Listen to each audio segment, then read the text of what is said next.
like Eric said, there's no really preferred model, even though Ken likes to push me into this box of wanting bank debt. But the caveat to that is that, bank debt is a powerful tool that you've underwritten the deal to work without debt first. If the deal works without debt first, debt will only make it better.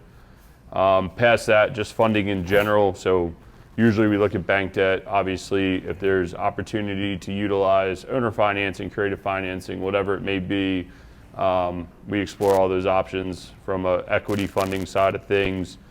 Things have gotten a little more formal and have set up a fund to try to formalize what we're doing and continue on. So there's no guessing on how we're funding the deals, the fund set up. This is the box that it goes in, and we can continue, like Ken was talking this morning in his presentation, that I already know all my answers to the questions. I just got to look at the deal and does it fit my box or does it not, and continue on. Yeah, with the bank loans, I'll just add that I've done, we have not used our own funds for those down payment money. So if I do a bank loan, that's definitely going to be the way that I go.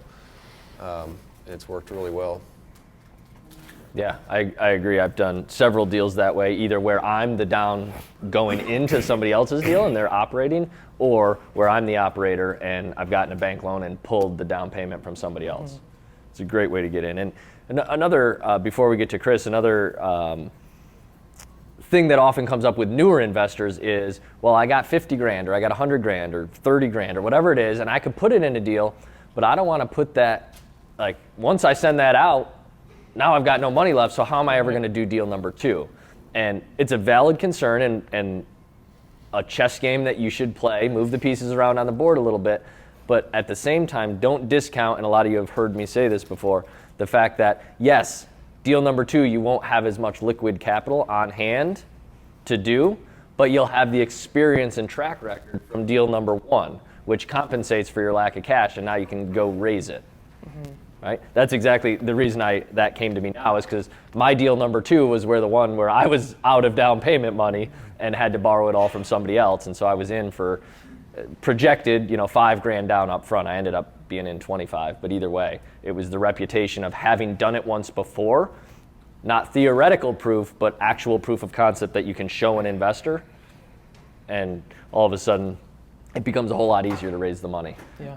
Chris, what about you, brother? Similar to Ken, I mean, I prefer using other people's money, and when I got started, I didn't have money, and then I kind of learned, well, if the deal's good enough, you really don't, you could find funding very easily, and just like Ken, you raise so much money.